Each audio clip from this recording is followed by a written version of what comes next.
शुरुआत करते हैं दोस्तों आज के न्यूज़पेपर की। हम सबसे पहले देखने वाले हैं, पहली खबर चीफ जस्टिस ऑफ इंडिया से रिलेटेड आई है। मतलब हम देखने वाले हैं मुख्य न्यायाधीश से संबंधित खबर। इसलिए सबसे पहले हम सीजीआई के बारे में कुछ बेसिक जानकारी देखेंगे, क्या क्या इनकी ये संवैधानिक प्रावधान किया गया है। अभी हाल ही में एक न्यूज़ सामने आई है जिसमें एक जज हैं, उन जज को जो कि रिटायर्ड हो चुके हैं, सरकार गवर्नर बना रही, राज्यपाल बना रही है। सरकार के ऊपर जब भी ऐसा किया जाता है तो आरोप लगाया जाता है। सरकार जब भी ऐसा करेगी उसके ऊपर आरोप लगने तय हैं, क्योंकि सरकार हमेशा ऐसे ही व्यक्ति को उठा के राज्यपाल बनाएगी, पॉलिटिक्स में उतारेगी जो कि उनके पक्ष में डिसीजन लिया हो। जैसे कि अभी के जो जज हैं जिनको अभी आप राज्यपाल बना रहे हैं, उनके जो डिसीजन रहे थे ना, ज़्यादातर जिस बेंच में वो शामिल थे उस बेंच ने ज़्यादातर जो फैसले सुनाई थी वो गवर्नमेंट की तरफ से ही सुनाए गए थे। ठीक है, इसीलिए ऐसा आरोप लगाया जाता है गवर्नमेंट के ऊपर कि सरकार उस व्यक्ति को इनाम दे रही है जिन्होंने सरकार के हिसाब से काम किया है। इसलिए कहते हैं ना कि कभी भी किसी भी जज को पॉलिटिक्स में नहीं जाना चाहिए रिटायरमेंट होने के बाद। हाँ, ये अच्छा है कि आप किसी आयोग में चले जाइए, जैसे कि महिला आयोग है, बाल विकास अधिकार आयोग है, ऐसी जगह में जाइए जहाँ पर न्यायाधीशों की कमी है। या फिर वहाँ चले जाइए, सुप्रीम कोर्ट को भर्ती करवाना चाहिए कुछ टाइम के लिए, किसी चीज़ की सुनवाई करना है, जजों की संख्या में कमी जा रही है, डिले हो रहा है, तो उस टाइम में कुछ टाइम के लिए आप हायर कर सकते हैं। हर जगह तो संविदा सिस्टम लागू कर ही दिए हैं, तो फिर यहाँ पर भी ऐसे कई कई केसेस सामने आए हैं जहाँ पर कुछ टाइम के लिए न्यायाधीशों को, रिटायर्ड न्यायाधीशों से काम चलाया जाता है। सबसे पहले हम इनकी योग्यता को देखने वाले हैं। सबसे पहले नंबर की तो बात ये होती है चीफ जस्टिस ऑफ इंडिया के लिए कि वो भारत का नागरिक होना चाहिए। ठीक है, दूसरी नंबर की बात ये है, यदि आप कहीं पर जज हैं तो कम से भी कम आपको 5 साल का एक्सपीरियंस होना चाहिए।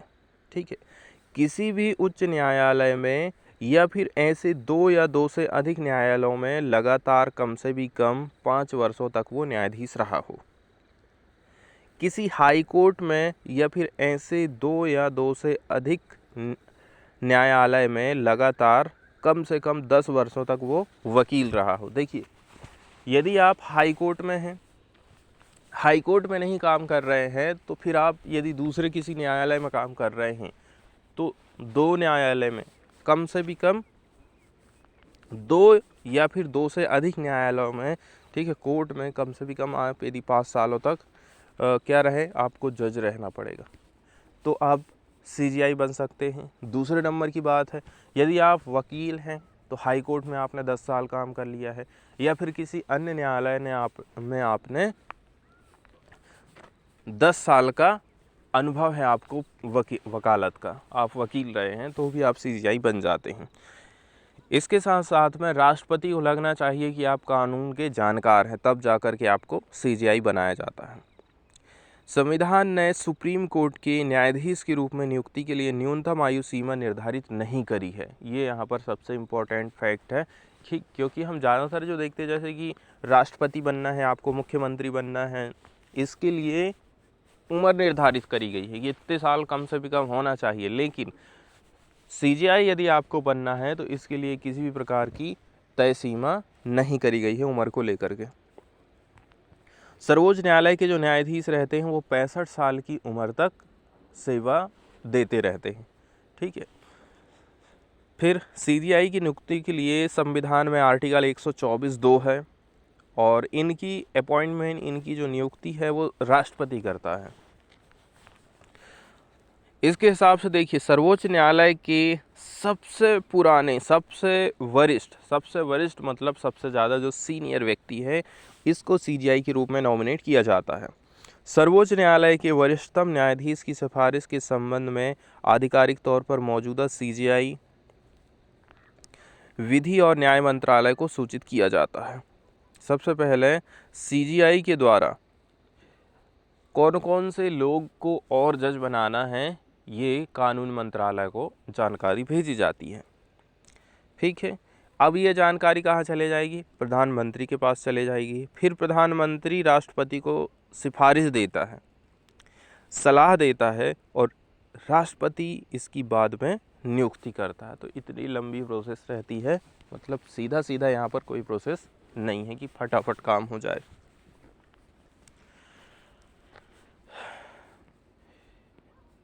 इसके बाद master of the roster CGI के पास सुप्रीम कोर्ट में मामलों की सुनवाई के लिए बेंच गठित करने की पावर होती है। ठीक है, बेंच जैसे कि 3 न्यायाधीश बैठ रहे हैं उसको एक बेंच बोल दिए, 5 न्यायाधीश बोल रहे हैं उसको बेंच बोल दिए, 7 न्यायाधीश बैठ रहे हैं तो इसको एक बेंच बोलती है। किसी मामले की सुनवाई करना है तो किसमें कौन कौन रहेगा, इसको डिसाइड करने का काम करता है चीफ जस्टिस ऑफ इंडिया। इसके साथ साथ में बताया जा रहा है सीजीआई से राष्ट्रपति द्वारा सर्वोच्च न्यायालय और उच्च न्यायालय में न्यायाधीशों की नियुक्ति के लिए परामर्श किया जाता है। वही बात मैंने आपको बताया था कि राष्ट्रपति अन्य जो जजों की नियुक्ति कैसे करता है, सीजीआई की सलाह पर करता है। लेकिन यहाँ पर आप ये ध्यान रख लीजिए कि कोई एक अकेला व्यक्ति की राय अब मायने नहीं रख रही है। यहाँ पर सीजीआई की जगह आप इसको कॉलेजियम सिस्टम समझ लीजिए, और कॉलेजियम सिस्टम ही सजेस्ट करता है कि अगला सीजीआई कौन बनेगा, अगला जज कौन बनेगा। फिर ये नाम भेजे जाते हैं किसको? राष्ट्रपति के पास। फिर राष्ट्रपति इनकी नियुक्ति करता है। संविधान के आर्टिकल 127 के अंतर्गत सुप्रीम कोर्ट तदर्थ न्यायाधीशों की नियुक्ति भी करता है। ठीक है, तदर्थ न्यायाधीश क्या होते हैं, कितने प्रकार के न्यायाधीश होते हैं, इनके बारे में भी हम संविधान के बारे में जब चर्चा करेंगे तो इसको हम जरूर देखेंगे। राष्ट्रपति की मंजूरी से सीजीआई दिल्ली से अन्य स्थान पर सर्वोच्च न्यायालय की पीठ स्थानांतरित भी कर सकते हैं, लेकिन इसके लिए राष्ट्रपति की मंजूरी चाहिए। चीफ जस्टिस ऑफ इंडिया और केंद्र और राज्यों के बीच वित्तीय विवाद को सुलझाने के लिए मध्यस्थता भी नियुक्त कर सकते हैं। और हटाते कैसे करके हैं तो इसको आप देख लीजिए। संसद द्वारा राष्ट्रपति को प्रस्तुत एक समावेदन के बाद ही आप इनको हटा सकते हैं। संसद के प्रत्येक सदन के विशेष बहुमत, मतलब उस सदन की कुल सदस्यता के बहुमत से और उस सदन के उपस्थित और मतदान करने वाले सदस्यों के कम से भी कम 2/3 बहुमत में वोट पड़ना चाहिए, तभी जाकर के आप सीजीआई को हटा सकते हैं। इसका बेस क्या रहता है? सिद्ध कदाचार या फिर अक्षमता। आर्टिकल 124(4) में इसके बारे में दिया गया है। एक बात और अच्छी ये है कि जो सुप्रीम कोर्ट है उसने 2019 में फैसला लिया था कि सीजीआई का भी जो ऑफिस है वो आरटीआई अधिनियम के अंतर्गत आएगा। अब हम न्यूज़ की तरफ चलते हैं और देख लेते हैं न्यूज़ में कौन कौन सी बातें बताई गई हैं। देखिए, फॉर्मर जो सुप्रीम कोर्ट के जज हैं उन 6 लोगों में शामिल हैं जिनको गवर्नर बनाया गया। मतलब कि सरकार की तरफ से 6 लोगों को गवर्नर बनाए जाने की बात चल रही थी, उसमें से एक व्यक्ति तो फॉर्मर जज हैं। उनके नाम को हम देख लेते हैं। Justice Nazeer retired was part of benches that delivered the verdict on demonetization। ठीक है, क्या नाम है इनका? जस्टिस नजीर, जो कि रिटायर्ड हो चुके हैं। ये फॉर्मर जज रहे थे। इन्होंने कौन कौन से निर्णय दिए थे? जैसे कि जब सुनवाई हो रही थी डिमोनेटाइजेशन को लेकर के, अयोध्या को लेकर के, privacy, president accept resignation of Maharashtra governor Koshyari, LG Mathur. बताया जा रहा है कि जब अयोध्या की सुनवाई चल रही थी, इसके साथ साथ में डीमोनेटाइजेशन वाला सुनवाई जब चल रही थी और प्राइवेसी वाली जब सुनवाई चल रही थी, तो उस टाइम में ये जज हुआ करते थे। ठीक है, तो ये कुछ ऐसे डिसीजन थे जो कि गवर्नमेंट के पक्ष में गए थे। ठीक, इसलिए तो यहाँ पर विवाद खड़ा हो जाता है। अब चूँकि महाराष्ट्र के जो गवर्नर हैं कोश्यारी, उन्होंने क्या दे दिया है? रेजिग्नेशन दे दिया है प्रेसिडेंट को, इसलिए अब उनकी जगह कोई नया आएगा। ठीक है, लद्दाख के जो एलजी माथुर हैं उन्होंने भी जो है यहाँ से इस्तीफा दे दिया है। कौन कौन क्या क्या है इसको आप देख लीजिए। इनके बारे में तो हम देख ही चुके हैं। ठीक है, अब्दुल नज़ीर के बारे में सबसे पहले ही बताया गया था। इसके अलावा भी कौन कौन है इनके बारे में थोड़ी सी जानकारी देख रहे हैं। Lieutenant general Kaivalya Trivikram Parnaik retired हैं।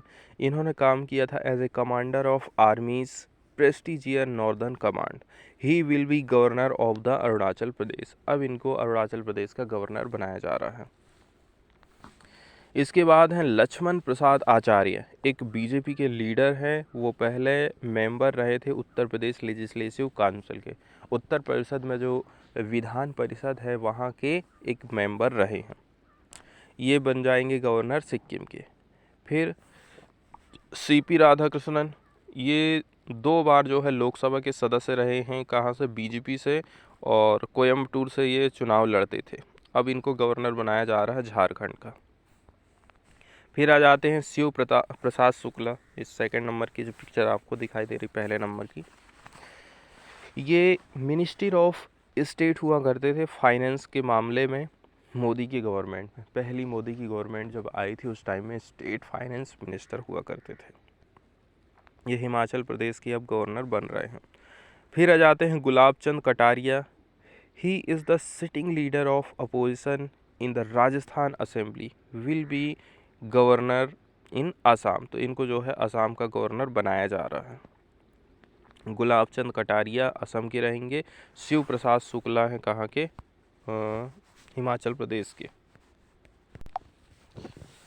इसके बाद वाली न्यूज़ हम देखने वाले हैं डॉक्टर BR अम्बेडकर से रिलेटेड। अम्बेडकर का जो लेटर ऑफ रेसिग्नेशन है as law minister missing from record. बताया जा रहा है कि लॉ मिनिस्टर के तौर पर जब BR अम्बेडकर हुआ करते थे तो इनका जो रेजिग्नेशन का लेटर है ना वो नहीं मिल रहा है, ऐसी खबर यहाँ पर बताई जा रही है। The resignation letter of independent India's first law minister BR Ambedkar is missing from the official record. Official record से ये मिस हो गया है। तो जो प्रेसिडेंट का सेक्रेटरीट है ना उसने कंफर्म किया है लिखित में, कब? सेंट्रल इंफॉर्मेशन कमीशन की तरफ से, that despite extensive search in constitutional affairs section the document could not be located. बहुत ज़्यादा सर्च करी गई लेकिन हम इसका पता नहीं लगा पाए हैं। तो ये केसेस सामने कैसे करके आया था इसके बारे में बताया जाता है। देखिए, राइट टू इन्फॉर्मेशन एक्ट लगाया गया था जो कि खोज कर रहा था certified copy of the letter which was accepted by the then president. उस टाइम में प्रेसिडेंट के द्वारा उस लेटर को एक्सेप्ट किया गया था, तो उसी के लिए RTI एक्ट लगाया गया था। इसके बाद वाली जो न्यूज़ है वो हम देखने वाले हैं सैंड की इल्लीगल माइनिंग से रिलेटेड। इल्लीगल तरीके से किस प्रकार से नदी में से रेत को निकाला जाता है, वो भी मशीनों का इस्तेमाल करके। तो रूल्स और रेगुलेशन के हिसाब से यदि हम देखें ना तो नदी में से यदि आप रेत लेकर के जा रहे हैं तो ऐसे नॉर्मल यूज़ के लिए आप ले जा सकते हैं, लेकिन वहीं पर आप मशीन का इस्तेमाल करके बड़े पैमाने पर रेत ले जाते हैं तो वो सही नहीं होता है। दूसरे नंबर की बात ये है इन्वायरमेंट के ऊपर भी गलत असर यहाँ पर पड़ता है। कैसे करके असर पड़ता है? जब आप रेत निकालते जाते हैं तो नदी की जो गहराई है ना और भी ज़्यादा बढ़ते जाती है। जितनी ज़्यादा उसकी गहराई रहेगी उतनी ही तेज़ी से फिर वो भागेगी भी। जब उसकी स्पीड तेज़ रहेगी तो जाहिर सी बात है कटाव भी ज़्यादा करेगी और फ्लड जैसी जो कंडीशन है ना वो ज़्यादा आने वाली है, ऐसा यहाँ पर बताया जाता है। पिछले 5 दिन में हम देख रहे हैं जो बालासोर डिस्ट्रिक्ट एडमिनिस्ट्रेशन है उड़ीसा का, वो एकदम स्ट्रिक्ट हो गया है, कठोर कर दिया है, उसने टाइट कर दिया है कुछ नियम कानून। एक ठीक है, माइनर मिनरल्स को लेकर के जो स्मगलर लोग हैं उनके लिए, जैसे कि उसने कम से भी कम 138 व्हीकल को जब्त किया है और इसके साथ साथ में कुछ ऑर्डर भी पास करे हैं। सेक्शन 144 ऑफ द CRPC यहाँ पर लगाई गई है 28 जगहों पर, while putting divisional railway manager of Kharagpur on notice. इसके अलावा भी यहाँ पर कुछ नोटिस जारी किए गए हैं, उसके रिलेटेड ये न्यूज़ आई है।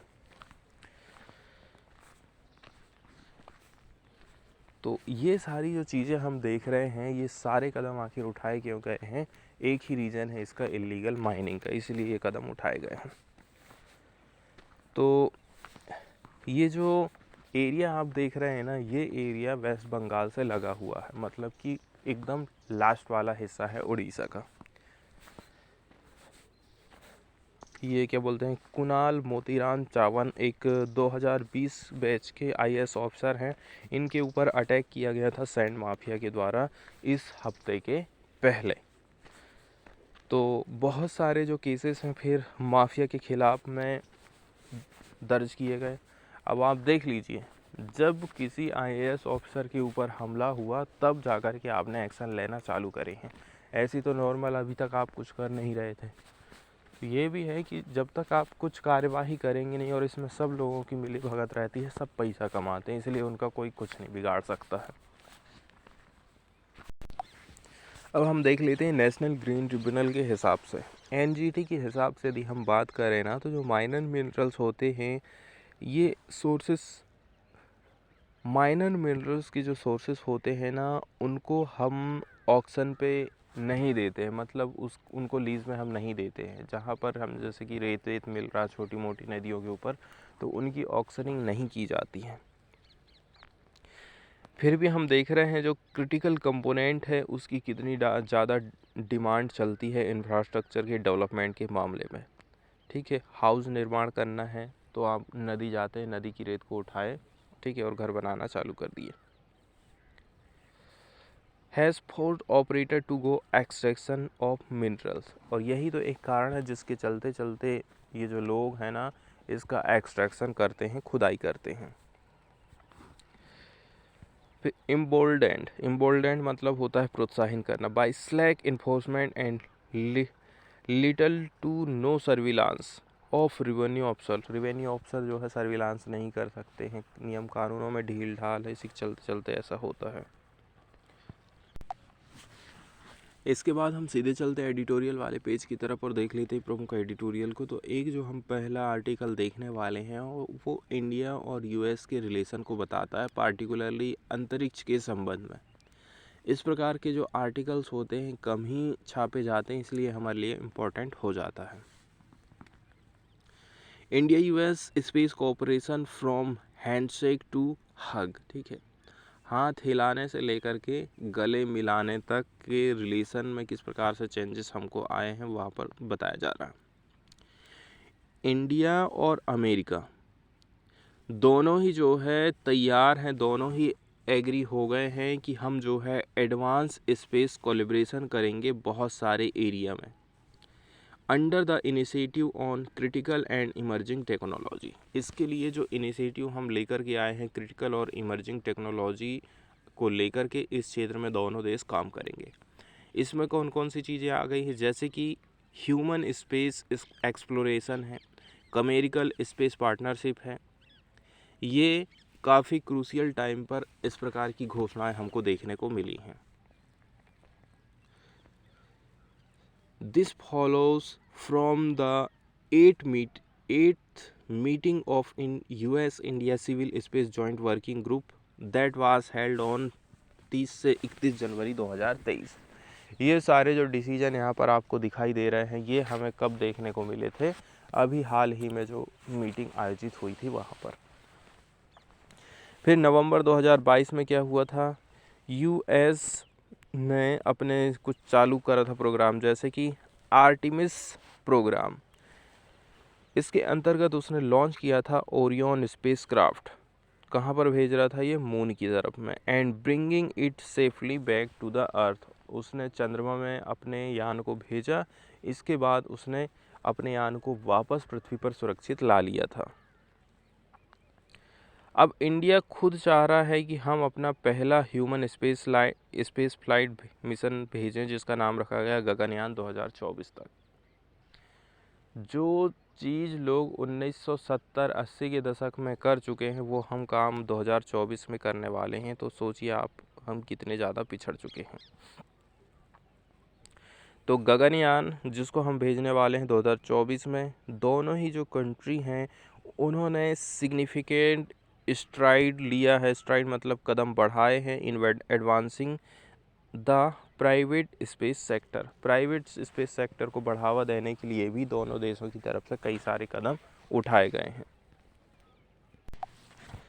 और जब इस प्रकार के कदम उठाए जाते हैं, जब इस प्रकार के काम किए जाते हैं, तो कुल मिलाकर के इंडिया और यूएस के बीच में जो रिलेशन है ना, वो और भी ज़्यादा मजबूत होते जाते हैं।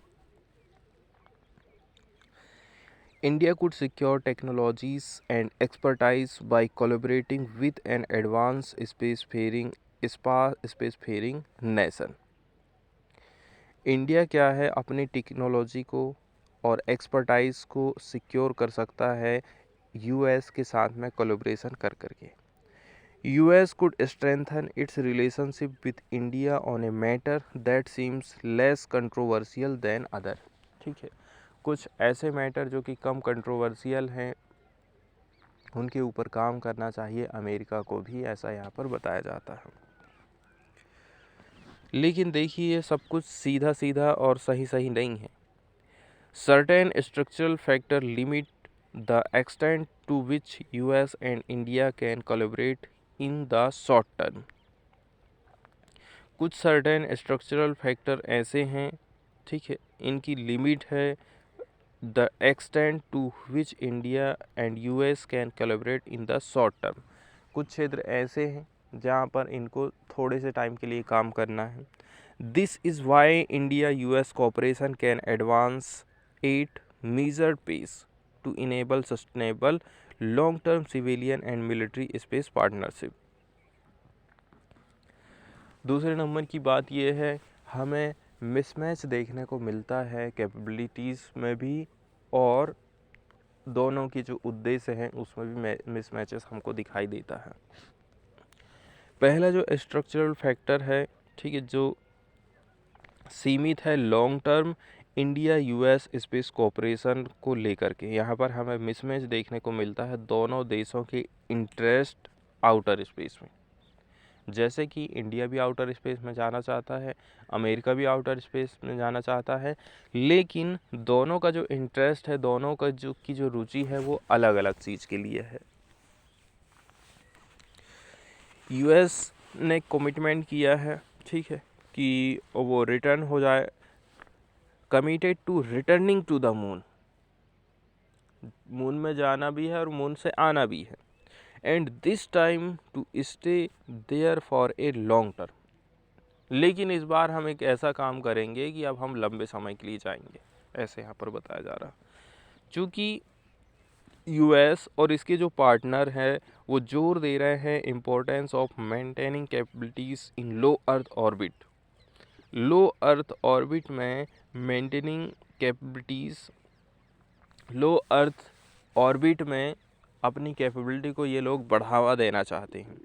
इनका जो एम्बिशंस है ना, वो हम ये कह सकते हैं कि फर्मली या फिर दृढ़ता के साथ में मून के ऊपर कायम है। इसी रिगार्ड में आप देखिए आर्टेमिस जो प्रोग्राम रहा था, आर्टेमिस एकॉर्ड्स, और बाइडन के जो एडमिनिस्ट्रेशन का national six lunar science and technology strategy है ना, इसका कॉन्स्टिट्यूशन किया गया था, इसका गठन किया गया था, and the foundation for American ambitious beyond earth orbit. Earth के ऑर्बिट से ऊपर इनकी सोच चलती है। वहीं इंडिया का जो साइंटिफिक कमिटी है वो फोकस करती है building the Nations capability in and under earth orbit. ज़्यादातर हमारे जो वैज्ञानिक लोग हैं उनका फोकस कहाँ पर रहता है, उनका ध्यान कहाँ तक सीमित हो जाता है, अर्थ के ऊपर, और इसकी जो ऑर्बिट रहती है वहाँ पर सीमित हो जाता है। Indian space research organisation ISRO currently 10 से भी कम लॉन्च कर रहा है साल में, ठीक है। और ये जो Gaganyaan human space flight programme है, ऐसी आशा करी जा रही है कि ये सस्टेन करेगा इंडिया के ह्यूमन प्रेजेंस को स्पेस में लंबे समय के लिए। This is not to say that India does not aim for the moon, इसका मतलब हम ये नहीं है कि हम ये कह रहे हैं कि उसने अपना जो एम रखा है वो मून के लिए रखा है। मार्स और बियॉन्ड भी जो है इंडिया काम करना चाहता है, हम चंद्रमा तक सीमित नहीं रहेंगे। लेकिन जो इंडिया की टॉप प्रायोरिटी है वो है substantially increase its satellite and launch capabilities. सबसे बड़ी बात यही है, इंडिया फोकस कर रहा है कि हमें अपने लॉन्च बढ़ाना है, हमारी जो कैपेबिलिटी है हमें उसको इंक्रीज़ करना है। जैसे कि जो चाइना है हमसे आगे बढ़ते जा रहा है, तो कैसे करके हम चाइना को भी स्पेस वाले सेक्टर में रोक सकते हैं। इसके बाद बात करी जाती है एसिमेट्री। एसिमेट्री का मतलब होता है असमानता, विषमता। हमारी जो कैपेबिलिटी है ना उसमें भी हमें असमानता देखने को मिलती है। Is the second structural factor जो कि लिमिटिंग कर रहा है इंडिया और यूएस स्पेस कॉपरेशन को। दोनों की कैपेसिटी अलग अलग है, कैपेबिलिटी अलग अलग है। इसी के चलते चलते हमारे जो रिलेशन है, कोलैबोरेशन है ना, वो कम होते जा रहा है। US has the highest number of registered state satellite in space. Satellite में आप देखेंगे सबसे ज़्यादा रजिस्टर्ड जो सैटेलाइट भेजे गए हैं स्पेस में, अंतरिक्ष में, वो अमेरिका के नाम पर ही हैं। It also has a range of launch vehicle serving both commercial and security needs. इसके पास में बहुत सारे लॉन्च व्हीकल मौजूद हैं जो कि कमर्शियल और नेशनल सिक्योरिटी पर्पस से बनाए गए हैं।